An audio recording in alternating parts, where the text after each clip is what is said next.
Bom dia a todos. Eu também vos saúdo com a graça e a paz do nosso Senhor Jesus Cristo. Dizer que é uma emoção muito grande estar mais uma vez aqui com vocês, com a Igreja Betânia, nesse mês de aniversário, e parabenizar a Betânia, que tem feito diferenças por esse mundo afora, especialmente na minha vida e na vida da minha família. E um agradecimento muito grande a Deus, ao conselho dessa igreja, à liderança, por tudo que vocês têm feito pela nossa família, pelo continente africano e por tantos continentes que a Betânia tem estado presente, levando o Evangelho do nosso Senhor Jesus Cristo. Muito obrigado mesmo. Antes eu quero dizer que me acompanha minha esposa querida, Marli, queria que ela ficasse de pé. E me acompanha minha filha Gemima também. Gemima foi batizada pelo pastor Josué Rodrigues. E que alegria tê-los aqui comigo. O Zuc ficou lá na casa do Murilo. Quando nós chegamos ali no país da Guiné-Bissau, há 25 anos atrás, em 1990, foi um tempo maravilhoso logo na chegada, muita paixão, muito amor pelo evangelismo, pela obra do Senhor. E o nosso líder, na altura, convidou um missionário de carreira para nos dar algumas instruções. Como fazer para ganhar muçulmano para Jesus. Era essa a ideia principal. Aquele missionário chegou e disse: vocês primeiro, se querem ganhar muçulmanos para Jesus, vocês estão no lugar errado. Muçulmano é muito perigoso. Trabalhar com muçulmano, você vai estar correndo risco de vida, então esquece isso, pelo menos por enquanto. Primeira coisa que vocês têm que fazer é estudar a língua e nem pensem em evangelizar. Vocês vão atrair problemas que vocês não estão preparados para eles. Vocês vão abrir duas igrejas, uma para muçulmano e uma para animista, e com certeza a de muçulmano vai ficar vazia. Então, não faça evangelização.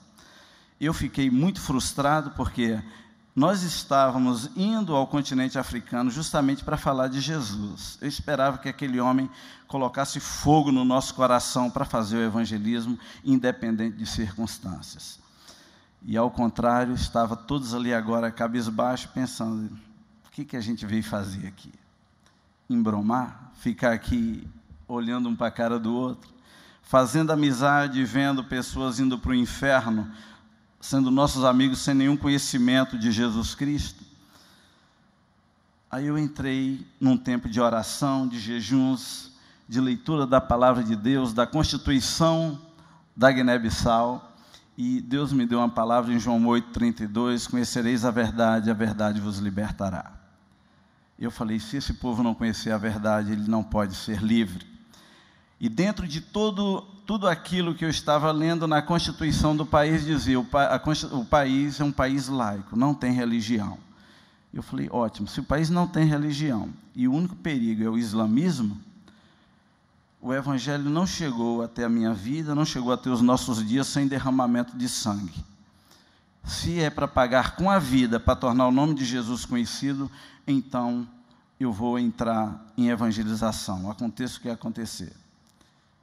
Eu era recém-casado, 7 meses de casado, tinha apenas 22 anos naquela época, e eu peguei meu violão, com um pouquinho que eu sei tocar, fui para a rua e fui evangelizar. Cheguei naquela esquina, nós começamos a pregar o evangelho. Depois de um tempo de louvor, eu lembro de ter pregado em Mateus 11:28. Todos vós que estáis cansados e sobrecarregados, vinde a mim, e eu vos aliviarei. E falei sobre esse texto.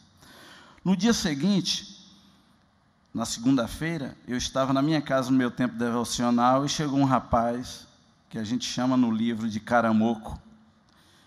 Ele bateu no meu portão e falou: eu estou aqui porque eu quero aquela vida cumprida que você falou ontem lá na praça. Ele estava falando da vida eterna que eu tinha dito, mas na língua crioula é literalmente vida cumprida. Ele falou: eu quero isso. E ele me entregou um saquinho de amendoim de presente. E eu sentei com ele um tempo, e depois ele se ajoelhou e recebeu Jesus em seu coração.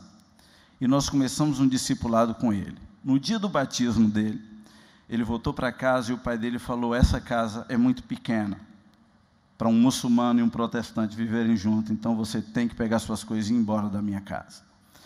E eu cheguei para ele e falei: Caramoco, vem morar conosco. Ele falou: eu não quero ir morar com os brancos para que meus amigos digam que eu saí da casa do meu pai por causa disso. Eu quero que os meus amigos, meus parentes saibam que eu saí da casa do meu pai por causa de Jesus. E ele foi morar na capital e finalmente ele terminou vindo para o Brasil através de uma outra organização. E chegando no Brasil, terminou os estudos dele e finalmente foi para um seminário presbiteriano, lá em Belo Horizonte. Ele ficou 7 anos no Brasil. Enquanto isso, eu estava visitando a família dele e tornando o nome de Jesus conhecido para a família dele. E quando ele voltou 7 anos depois, já pastor ordenado, ele encontrou a mãe dele, as irmãs, os irmãos, todos batizados por mim. E o pai dele estava frequentando a igreja também, eu não havia batizado o pai dele. Porque quando eu tinha 14 anos, eu fui confrontado com um texto da palavra de Deus que eu vou ler com vocês. E eu fiz disso um alvo da minha vida. Abra suas Bíblias comigo em Marcos, capítulo 16, versículo 15. É um texto que todos e a maioria deve conhecer de cor. Eu só não sei se a maioria pratica, mas conhecer eu sei que a maioria conhece. Marcos, capítulo 16, versículo 15.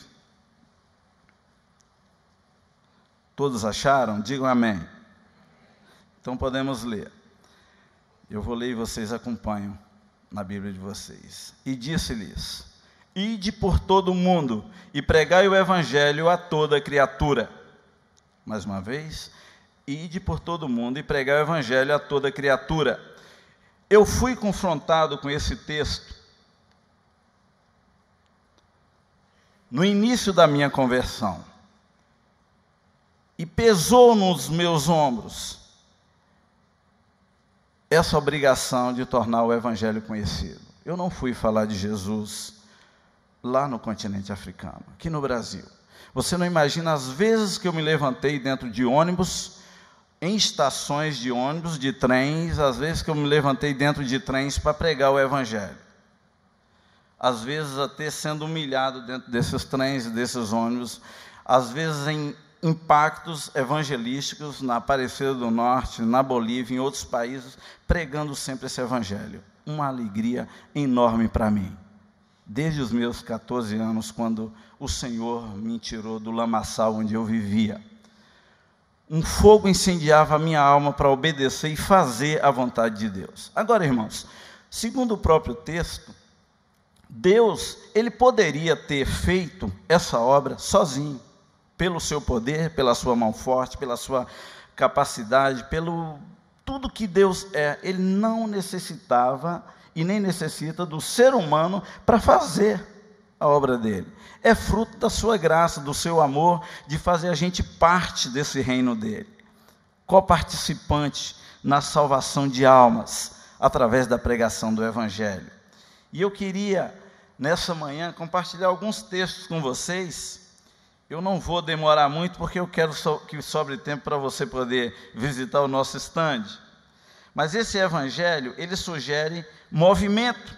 Nesse texto de Marcos 16:15, ele está querendo dizer: enquanto estiverdes indo, pregai o evangelho. E esse texto, graças a Deus, não é só para pastores e missionários, é para o corpo de Cristo, é para você. Enquanto estiverdes indo. Eu conheço um número enorme de missionários, de pastores, de líderes que estão se formando até hoje.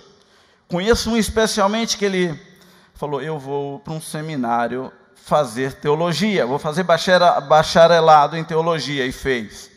Depois ele falou: agora eu vou fazer mestrado em teologia, e fez. Falou: agora eu vou fazer doutorado em ministérios, e fez, para pregar o evangelho. E agora ele está inventando outros cursos para se formar, para poder transmitir o evangelho. Eu quero dizer que não foi essa a intenção desse texto, desse comissionamento de Jesus Cristo. Ele está dizendo: enquanto estiverdes indo, pregai o evangelho. Você quer fazer um seminário? Ótimo. Vai fazer o seminário pregando o Evangelho. E você diz, eu não quero fazer seminário. Ótimo, então prega o Evangelho sem fazer seminário. Você pode me dizer, eu não quero fazer nada, só pregar o Evangelho, então pregue. Mas eu gostaria de dizer para vocês que é uma ordem do Senhor Jesus Cristo para todo o corpo, para todos aqueles que Ele seguem. Pregar o Evangelho a toda criatura.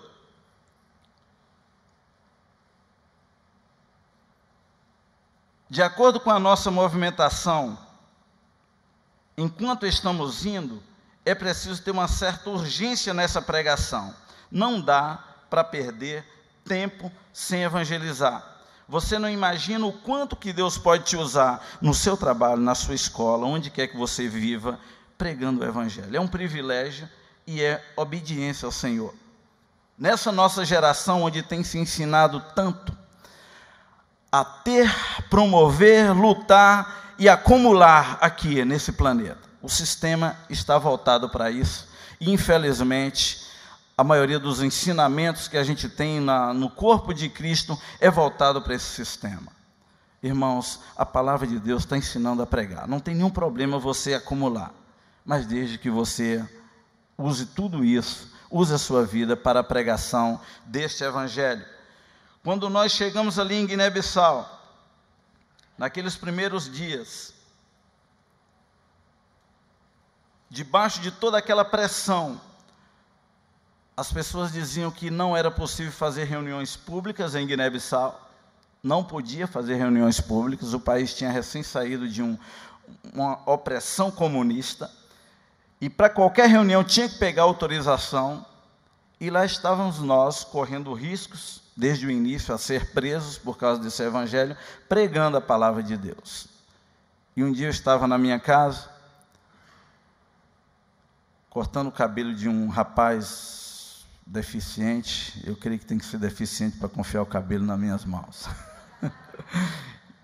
E eu estava cortando o cabelo daquele rapaz quando chegou 3 mulheres trazendo uma senhora cega, surda e com a pele toda escamada. Uma senhora realmente de não muito boa aparência. E aquelas mulheres choravam. E elas falaram comigo, nós já rodamos esse país todo, já fomos nos feiticeiros, nos marabus, nos líderes religiosos, e onde você pode imaginar, nos centros espiritualistas mais profundos das trevas dessa nação, e nós não conseguimos solucionar o problema dela. E essa mulher tem 6 filhos na casa dela que ela toma conta. Esse rapaz que você está cortando o cabelo é irmão dela, e ela tem o pai e a mãe velhinhos na casa dela. Por favor, peça a Jesus para curá-la, porque nós cremos que agora só restou Jesus. E eu preguei o Evangelho para aquelas mulheres. E aquela mulher sentou numa cadeira, nós começamos a louvar a Deus na língua dela. E depois nós oramos por ela. E Jesus abriu os olhos, os ouvidos e curou a pele daquela mulher. Jesus a curou. Quando você sai pregando o Evangelho, vai te seguindo, como a palavra de Deus diz, os milagres, os prodígios, os sinais. Vai te seguindo onde quer que você esteja. De repente você se converteu. Se você é como eu era, eu tinha um desejo muito grande de viver muito mais experiências com Deus do que aquilo que eu vivia. E eu sempre dizia, Senhor, eu quero mais. Tem que haver algo mais do que somente isso. O Evangelho tem que ser algo mais do que somente isso que eu estou vivendo, e eu quero mais. Você sabe hoje a minha conclusão? Que eu não vivi nada. Talvez assim um mínimo, muito ínfimo, muito pequeno daquilo que o Evangelho tem reservado para a minha vida. De tudo que eu já passei por causa desse Evangelho, eu considero nada, porque eu sei que tem muito mais e coisas muito maiores, muito mais poderosas que Deus está querendo fazer na minha vida, através da minha vida. Eu estava na cidade de Gabu,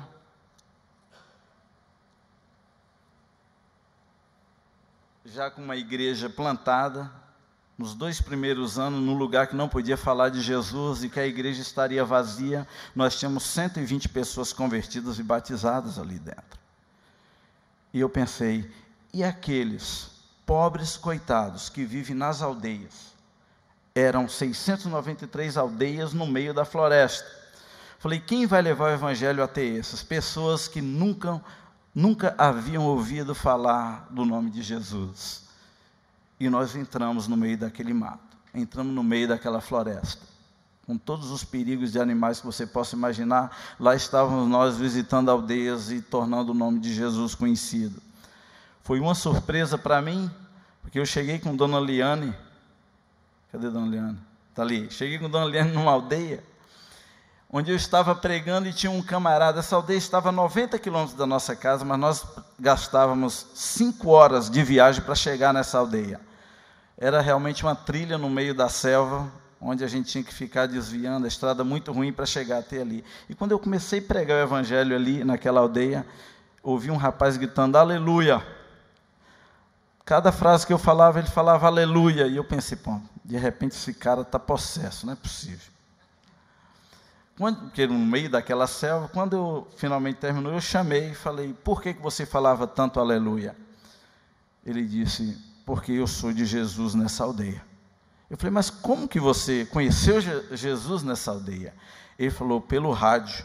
Eu ouço programas de rádio e aqui eu me converti ouvindo rádios, ouvindo o evangelho.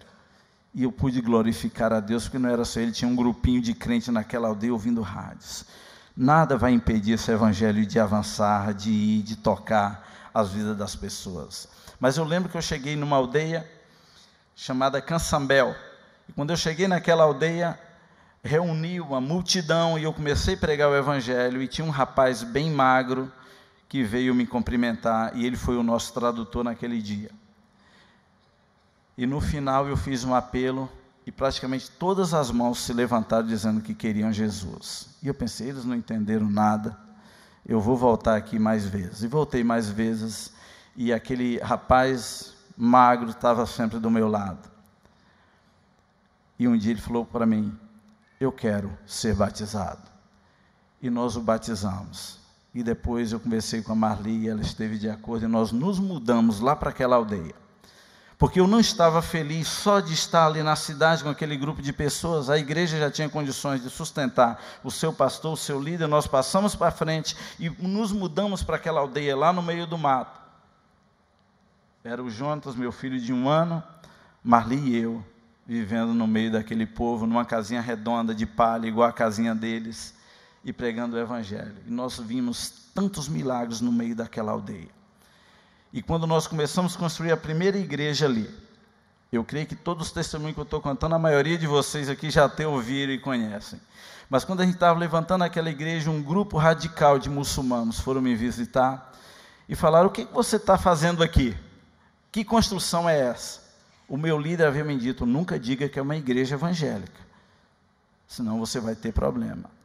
E eu estava em cima de João 8,32. Conhecereis a verdade vos libertará. Quando aquele grupo de muçulmanos me questionaram, que casa é essa? Eu falei, é a casa do nosso Senhor Jesus Cristo. Nós estamos construindo uma igreja. E eles falaram, nós estamos em maio. Junho, as chuvas virão. Guiné-Bissau chove 3 meses por ano. E vai destruir essa casa. Você está fazendo uma casa de adobe, ela não vai resistir à água. E ela vai cair. Eu tinha o meu ponto lá no meio da floresta onde eu orava, onde eu gastava um tempo com Deus. E eu fui para aquele ponto e comecei a orar, dizendo, Senhor, eu não sei como fazer para terminar essa casa a tempo, antes da chuva. Mas o Senhor nos mandou para aqui e eu espero um milagre da tua parte. Eu ouvi claramente Deus dizendo, volta, reúne eles de novo e converse com eles. E diga a eles isso que eu estou dizendo. Eu voltei, chamei aquele grupo, reuni com eles e falei, para vocês saberem que essa casa é a casa de Deus e que Jesus Cristo é o Filho de Deus, era uma afronta para eles ouvirem que Jesus Cristo era o Filho de Deus. Eu falei, vai vir as chuvas, mas não vai chover nessa aldeia, enquanto a gente não terminar essa casa. Vai chover em todo canto, mas aqui não. E eles riram, gozaram, saíram falando algumas pilérias na própria língua deles e foram embora. Chegou o dia da chuva, tem um dia exato que a chuva vem.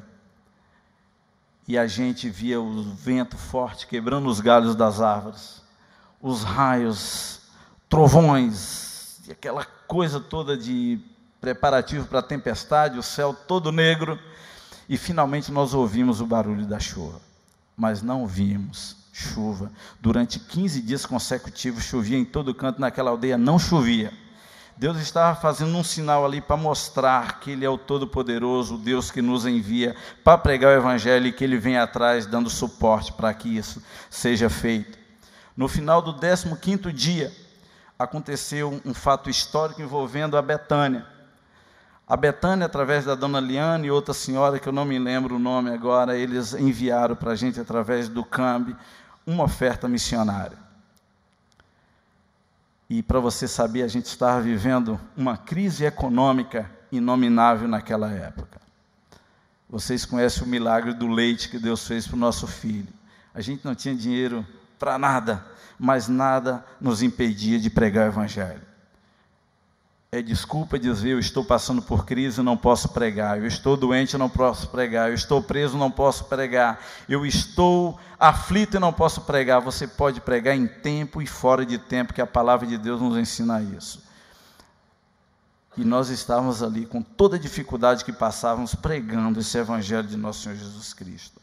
E naqueles dias chegou uma carta da Betânia dizendo, tem $200 aqui para vocês dentro. A primeira carta, os caras, não sei quem foi, mas chegou sem dinheiro nenhum. Nós escrevemos de volta, agradecendo, e a Marli chorou muito, porque apesar de toda aquela crise, a gente não tinha dinheiro, o único dinheiro que veio para a gente ainda foi roubado. E eu falei, Marli, não chore, Deus se lembrou de nós.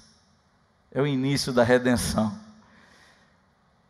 A Betânia mandou $200 depois, e esses $200 chegaram, e a Marli guardava esses $200 com muito amor, preparando para a nossa viagem de retorno ao Brasil.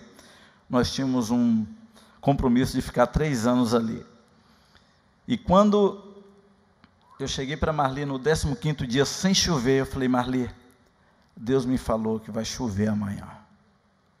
Então, a gente precisa usar esse dinheiro, porque a gente já tinha o zinco, a cobertura em cima da igreja, mas o meio não tinha. Então, se chovesse ali, ia cair aquela igreja. E a Marli me entregou os $200, eu fui para a cidade, comprei o restante do zinco, coloquei numa charrete, e nós levamos para lá, e eu trabalhei aquele dia todo cobrindo aquele restante daquela igreja. E quando eu cheguei em casa do meu tempo de oração, estava uma missionária e um dos nossos novos convertidos do islamismo. E eu disse, Suma, avisa o pessoal da aldeia que vai chover amanhã. Mas fala para eles que Deus falou que vai mandar essa chuva por causa desses que amam Jesus nessa aldeia. Ele vai mandar essa chuva para regar a terra, para amolecer o chão, para que eles possam lavrar. Então vai avisar as pessoas. O Suma ficou super feliz, porque é nesse tempo onde eles trabalham a terra, regam e preparam a terra para poder plantar, para se alimentar o ano todo. Eles plantam para sobrevivência. E eles estavam muito tristes, porque as aldeias vizinhas todas já tinham arroz nascendo, já estavam fazendo suas plantações de mandioca, de batata, de milho, e eles estavam com a terra seca, sem uma gota d'água. O chefe da aldeia foi conversar com a minha esposa e disse, vocês estão guerreando com Deus para não chover aqui? Marli falou, não, Deus só está protegendo a casa dele. E o Suma saiu e avisou todos na aldeia. O pastor falou que é para preparar as ferramentas, porque amanhã vai chover. E eu terminei aquele dia e fui me deitar, cansado. E quando foi 4 horas da manhã, a Marli me acordou. Zé Dilson, levanta, está caindo tudo, olha a chuva. Então choveu naquele dia, chuva torrencial. E a chuva batia no zinco e fazia aquela barulheira na aldeia. A única casa de zinco era a igreja. E quando foi 7h30 da manhã, a chuva choveu mais ou menos até as 7h30 da manhã, eu tinha a aldeia toda na minha porta. Todos vieram. E tinha um rapaz na mão por nome Braima, e ele tinha um porrete na mão, e ele disse assim, olha Zé Dilson, se você não manda a chuva amanhã, nós vamos vir com esse pau aqui e você vai ver. Eu falei, Braima, eu sou um cão morto, não sou eu que estou mandando chuva e fazendo nada, é Deus. E Ele mandou essa chuva hoje para mostrar o amor dEle por esses que servem, que amam Jesus nessa aldeia. E preguei o Evangelho para eles mais uma vez. E falei, Braima, mais 15 dias, Deus falou que não vai chover nessa aldeia. É para vocês conhecerem o amor e o poder dEle. E mais 15 dias, ficou sem chuva naquela aldeia. Deus, Ele se manifestou fiel, cooperando com o nosso trabalho. Irmãos, é uma bênção, é um privilégio quando a gente sai falando desse Evangelho. Nós temos Deus que vem por trás da gente, fazendo obras maravilhosas. Tem risco? Tem riscos. Martin Luther King disse, quem não tem uma causa pela qual morrer, não tem motivo para viver. É propósito de Deus que o seu povo viva sem esse temor da morte, sem esse temor que o diabo próprio coloca. A evangelização é algo muito difícil, você encontra uma barreira imediata do próprio inimigo para que a gente não faça evangelização, para que a gente não torne o Evangelho do nosso Senhor conhecido por causa dessa luta. O Evangelho, ele é para toda criatura, para todo homem, para toda mulher. Há mais pessoas vivendo no mundo hoje do que aquelas que morreram desde Adão, de acordo com o doutor Wade Davis, da Universidade de Minnesota. Ele diz que 3/5 de todas as pessoas que nasceram estão vivas nos nossos dias. O doutor William McMillan também afirma isso. Esse Evangelho é para toda criatura, sem exceção de raça ou cor. Ele é para toda criatura também, sem exceção religiosa. Ele é para muçulmano, para budista, para hinduísta. João 11:52 diz, e não foi somente pela nação que Jesus morreu, mas para reunir em um só corpo os filhos de Deus que andam dispersos, e esses filhos de Deus se encontram em todas as etnias da terra, em todas as religiões, em todos os lugares. E nós somos as pessoas que Deus chamou para alcançá-los em todos os lugares. Então, muitas vezes você pode estar do lado de uma pessoa aparentemente mal ou má, mas que é um escolhido, uma escolhida, é um servo, uma serva de Jesus que está ali. Então, compartilhe o Evangelho. Pessoas que se levantam. Hoje tem um homem no Brasil que eu tenho um certo ódio por ele, porque ele se levanta contra o Evangelho, contra a palavra de Deus, e recentemente ele até publicou que devia tirar do texto sagrado todo, ele fez até uma proposta no Congresso Nacional, para tirar da palavra de Deus todo o texto que confronta o homossexualismo. Mas esse homem, ele é alvo também do amor de Deus. Eu estou citando ele porque a gente pode citar qualquer um outro que esteja em qualquer religião. Recentemente, no Egito, teve uma reunião e 5 terroristas do ISIS, do Estado Islâmico, estavam lá testemunhando da transformação que Jesus fez no coração deles, e eles se converteram. Homens que já tinham decepado diversas cabeças, homens que estavam fazendo as coisas piores que você possa imaginar, estavam lá testemunhando que Jesus os alcançaram, que Jesus tocou no coração deles, que Jesus os transformou, que Jesus mudou a sua maneira de viver. E tinha lá no meio daqueles homens um sheik, um homem da alta sociedade islâmica, uma autoridade, dizendo: eu também fui tocado por esse Evangelho, fui tocado por Jesus. Tem uma igreja praticamente inteira na Algéria. Nós tínhamos em Senegal um casal de irmãos que era dessa igreja na Algéria, e praticamente toda a igreja, eles não eram dessa igreja, eles eram da Algéria, se converteram lá conosco. E praticamente todas as igrejas, em torno de 800 pessoas, tiveram uma visão com Jesus, muçulmanos que se converteram a Cristo. Tiveram uma visão com Jesus. Por isso que eu disse no início que Jesus poderia fazer essa obra sozinho. Ele poderia aparecer para as pessoas e as pessoas irem se convertendo a Ele. mas ele preferiu fazer junto conosco. É de se envergonhar, de corar, e não de celebrar quando Jesus tem que aparecer para pessoas, quando ele nos mandou aparecer para elas. Significa que ele tem que fazer o trabalho dele, porque nós não podemos colaborar. Irmãos, pode estar sendo dura a minha mensagem para você, mas eu gostaria que você, quando saísse por essas portas, saísse com um propósito na sua vida. Eu vou fazer diferença através desse evangelho. Eu vou pregar em tempo e em fora de tempo. Não podemos fazer esta obra evangelística somente em um lugar. Deve ser feito aqui, ali e acolá. E eu coloquei nos meus escritos aqui a exemplo da Betânia. A Betânia tem feito missões aqui no Brasil, tem feito evangelização aqui no Brasil, nos bairros. Eu vi no boletim que já tem uma campanha sendo feita, uma campanha evangelística que vai ser feita lá em Manaus. A Betânia está envolvida nessa obra missionária, e parabéns, pastores, conselho dessa igreja, por essa cumplicidade com o evangelho, com a palavra de Deus.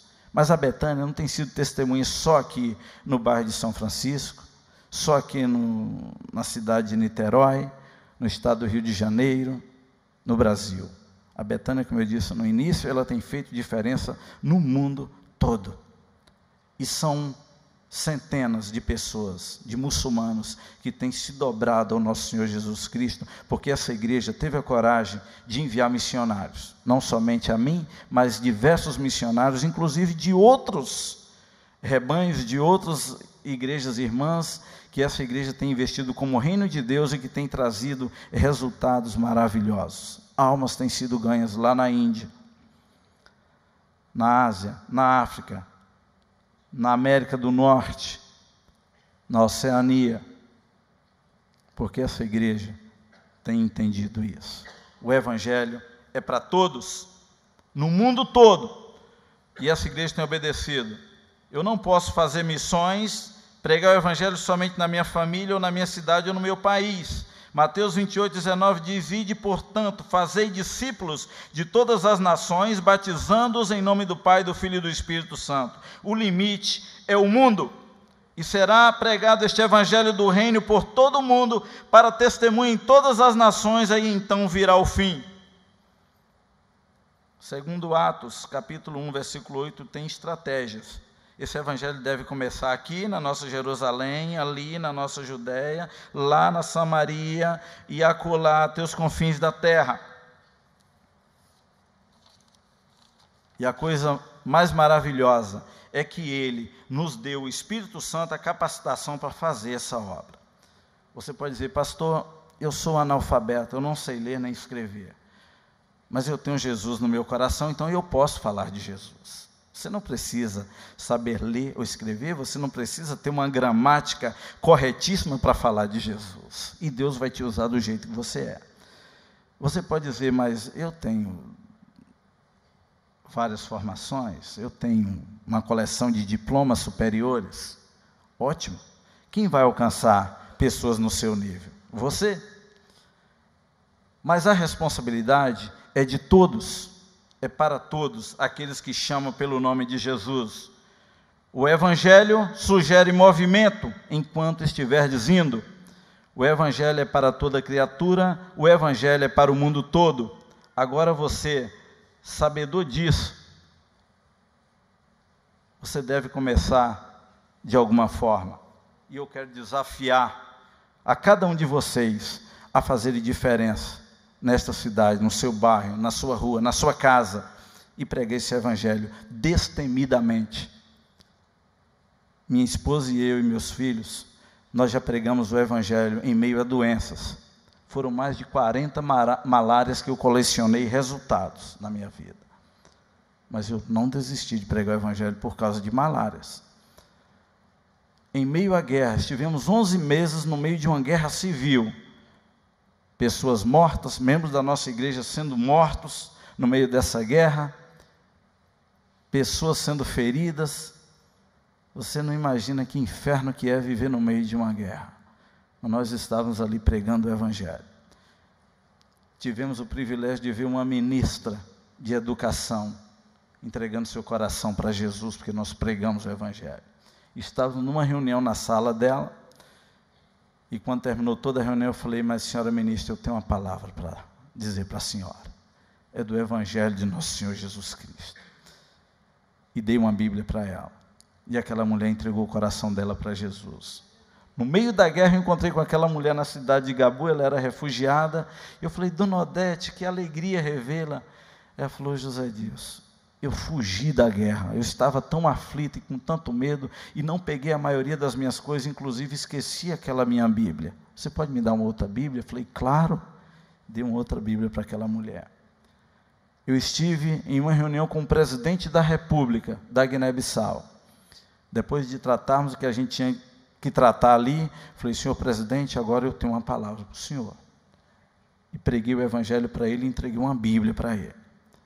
Irmãos, em qualquer circunstância, nós somos de Jesus. Temos que perder o medo, temos que perder a vergonha, porque é um privilégio. Se Deus nos confiou, Ele nos deu um privilégio. Eu quero que você feche os seus olhos agora. E que você possa dizer: Senhor Jesus, eu não fiz até agora, mas eu quero passar a fazer. Eu não obedeci até agora, mas quero passar a obedecer. E você que já faz, você pode dizer: Senhor, Tu me usaste até agora, mas eu quero ser usado mais. Eu sei que o Senhor tem mais do que somente isso. Eu sei que o Senhor tem mais coisas para fazer, milagres e prodígios, muito mais do que somente isso que eu tenho experimentado e ouvido até agora. E eu quero fazer mais, conte comigo. Então ore agora no seu lugar e faça um compromisso com Jesus. Não é com a Betânia, mas com Jesus, dizendo: eu quero falar desse Evangelho, em tempo e em fora de tempo. Eu quero instar, eu quero pregar, eu quero tornar o nome de Jesus conhecido, eu quero ser um instrumento usado por Ele. De repente você tem as suas limitações, você vai apresentar isso para Deus, dizendo: Senhor, eu estou limitado nisso, mas me capacita. Você pode dizer: eu não sei como começar um evangelismo. Comece dando presentes da palavra de Deus. A Noruega foi transformada de uma nação ímpia, de uma nação animista, de uma nação analfabeta, a ocupar hoje o ranking da 15ª nação mais rica do mundo, por causa da entrega de uma única Bíblia. 2 missionários entregaram uma Bíblia para um fazendeiro analfabeto e falou: esta é a palavra de Deus e você vai encontrar a vida eterna e o Salvador lendo essa palavra. E aquele homem disse: então eu vou ter que entrar numa escola e aprender a ler, porque eu não posso perder essa oportunidade. E ele leu aquela Bíblia. Depois ele se converteu lendo aquela Bíblia, ele encontrou Jesus antes de terminar de ler aquela Bíblia e começou a escrever livros, e ele viajou 60.000 milhas na Noruega pregando o Evangelho, distribuindo Bíblia, incentivando os convertidos a ir para a escola, a estudarem. E a Noruega sofreu uma transformação enorme. E no dia que foi feita a nova constituição daquela nação, há 2 gerações atrás apenas, eles colocaram lá: vamos usar a palavra de Deus como livro básico, texto básico para criar a nossa constituição, e fizeram a constituição da nação baseado na palavra de Deus. Você encontra essa história no livro de Loren Cunningham, o livro que transforma as nações. Então, às vezes, dando uma simples Bíblia para uma pessoa, você está pregando o Evangelho. E as pessoas vão fazer pergunta para vocês. Vocês conhecem o meu testemunho da prisão do Jack? Eu quero contar esse testemunho do Jack. Não está no livro o testemunho do Jack. Em dezembro vai sair um livro sobre a prisão, se Deus quiser. E aí vai ter muitos testemunhos da prisão. O Jack, quando eu ofereci uma Bíblia para ele, ele falou: eu não quero, esse livro não é nada para mim, eu sou ateu. Eu falei: mas Jack, por isso mesmo, então você lê, se não tem nada para fazer aqui na prisão, leia, para passar o tempo somente. Esse livro não é nada para você. Ele falou: não tenho nada para fazer mesmo, me dá aqui. Eu falei: começa aqui, no livro de João. E o Jack teve um encontro com Jesus ali, e deixou de ser ateu e passou a ser um crente fervoroso em Jesus, com desejo no coração muito grande de tornar o Evangelho conhecido a outros. Irmãos, você pode fazer essa obra evangelística, você deve fazer, porque é uma ordem do nosso Senhor Jesus Cristo. Então vamos orar agora. Pai, nós estamos gratos ao Senhor, porque mais uma vez Tu nos alertas sobre o dever de falar do teu amor, do teu evangelho, de falar do teu sacrifício lá na cruz por causa dos nossos pecados. Então nos ajude. Tem irmãos e irmãs aqui agora fazendo compromissos com o Senhor sobre isso. Então, por favor, Senhor, recebe as orações e enche cada uma com teu Espírito Santo, capacitando, acendendo um fogo no coração, acendendo uma chama no coração pela pregação desse evangelho. Em nome de Jesus, não nos deixe acomodados na nossa zona de conforto, mas nos ajude a ir. E enquanto estivermos indo, nos ajude a pregar o evangelho a toda criatura e ao mundo todo, em nome de Jesus, amém. O motivo de estarmos aqui hoje é também dar a vocês a oportunidade de adquirir esse livro, Lágrimas, Milagres, é o que Deus fez em Guiné-Bissau e na minha vida. Tem histórias de superação. Eu tinha tudo para não ser alguém que pudesse pregar o evangelho. Desde a minha infância parece que tudo foi ao contrário. Parece que eu estive nadando contra ondas. Mas mesmo nadando contra ondas, o rio acima, com Jesus você tem vitórias. E Deus me ajudou a vencer imensas e diversas batalhas. E você vai encontrar histórias aqui de superação pessoal que vai te ajudar. Você também vai encontrar nesse livro a maioria dessas histórias que eu contei para você aqui hoje, muitas outras que vão edificar sua fé e mostrar um Deus não ausente, não lá longe, um Deus presente, pertinho de você. E que faz através de você, e que pode fazer, e que pode agir na sua vida. Comprando também esse livro, você vai estar ajudando a evangelização na África. A maior parte de todo o dinheiro adquirido com esse livro vai lá, para o Senegal e para a Guiné-Bissau. Eu quero agradecer imensamente, você vai encontrar essas histórias nesse livro, o reverendo Josué Rodrigues. Foi uma pessoa que Deus usou nessa igreja, inclusive para iniciar a presbiteriana Betânia da Guiné-Bissau. E eu fiquei muito agradecido, pastor, porque você foi sensível ao que Deus estava falando, e nós fomos obedecendo. Eu quero agradecer o conselho dessa igreja, porque esteve conosco durante todos esses tempos. São mais de 20 anos que essa igreja tem sustentado o nosso ministério. E nós queremos agradecer. Agradecer agora na pessoa do pastor Theo, por continuar nos apoiando, nos abençoando.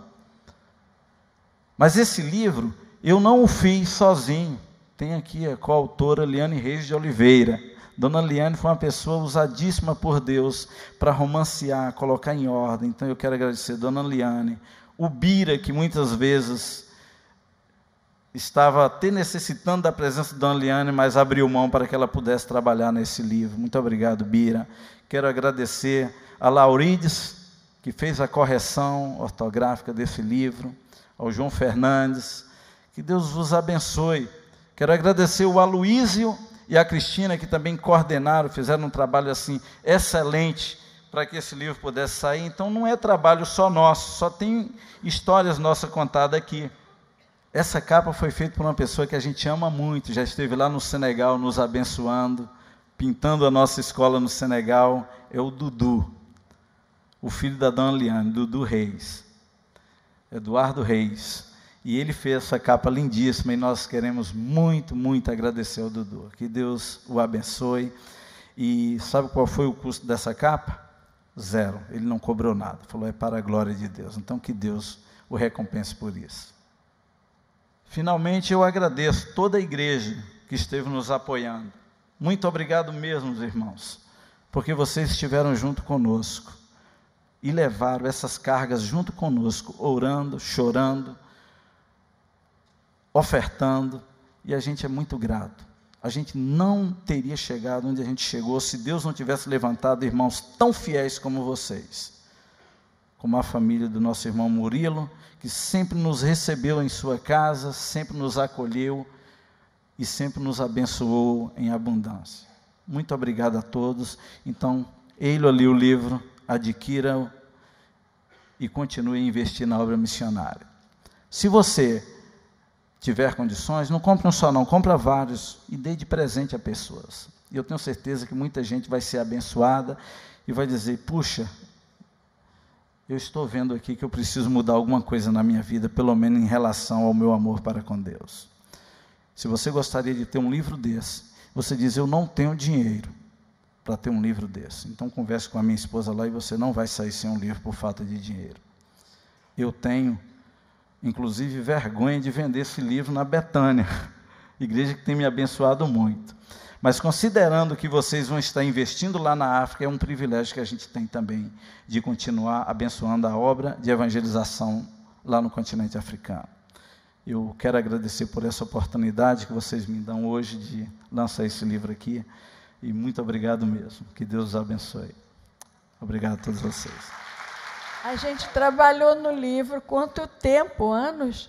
E eu acho que ele fez uma propaganda muito pequena. Aqui, gente, eu dei o nome do livro, eu queria fazer uma explicação aqui. Eu vi que a palavra lágrimas e milagres só tem uma letra de diferença. Tem o mesmo número de letras, mas tem um E diferente de um A que se repete em lágrimas. Na minha ideia, a capa deveria ter uma espécie de Scrabble, sabe como é? Aquele jogo assim, que vai colocando, tipo palavra cruzada, e vai cruzando as letras, né? Em francês a gente fala Scrabble.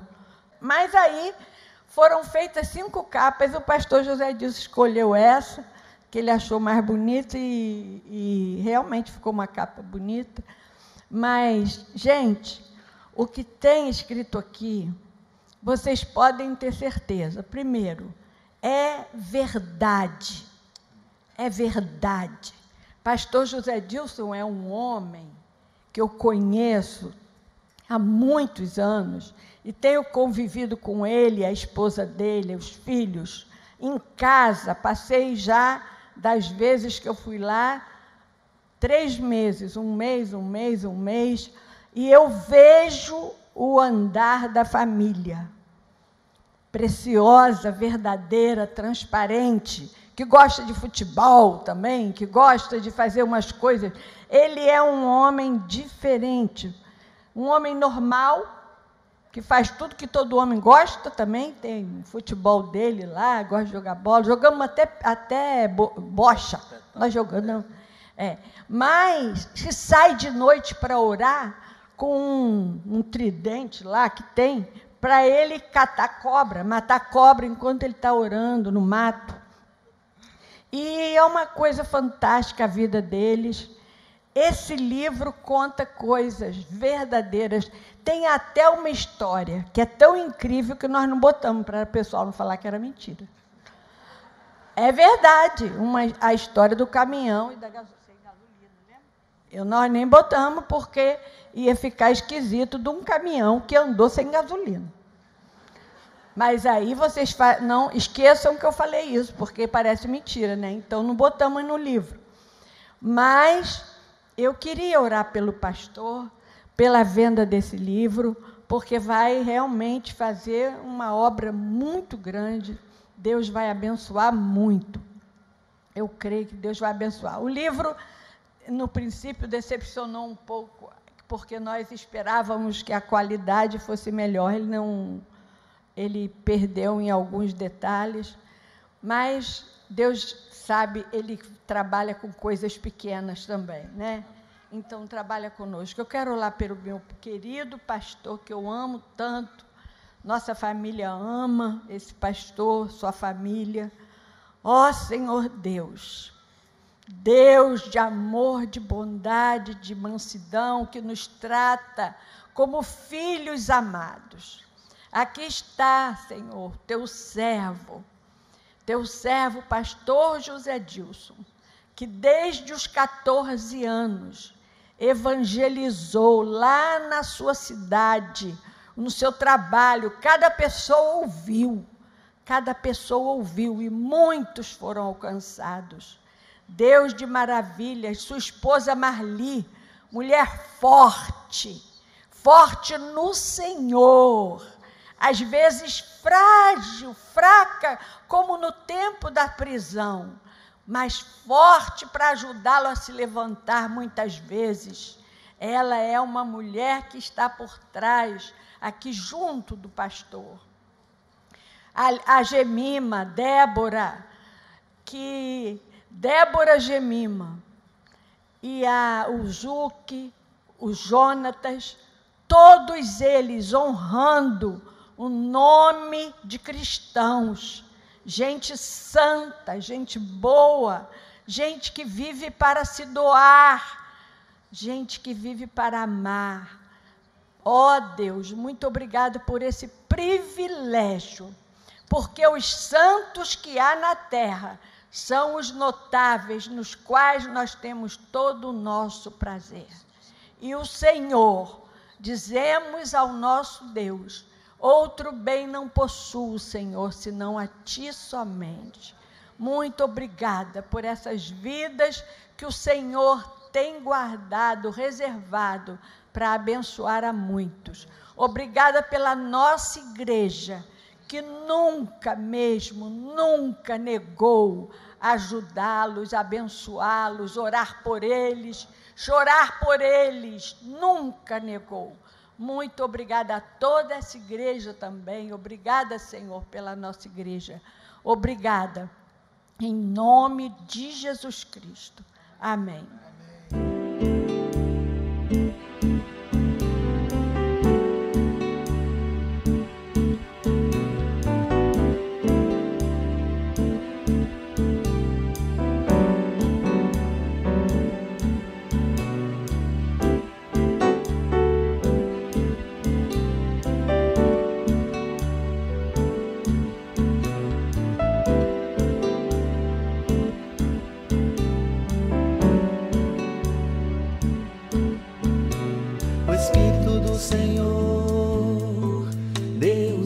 Sobre mim,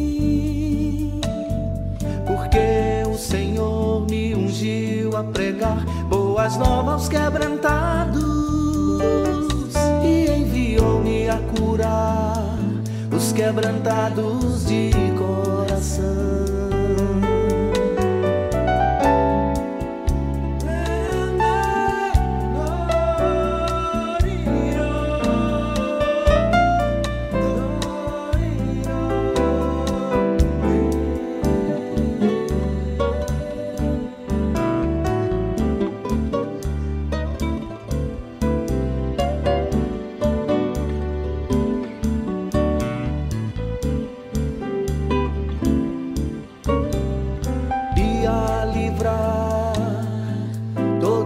Cativos e a pôr em liberdade todos os algemados e a pregoar o ano aceitável do Senhor e o dia da vingança do nosso Deus,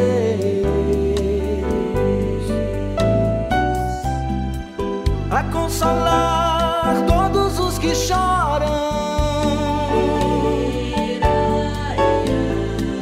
e a pôr sobre os que em Sião de luto estão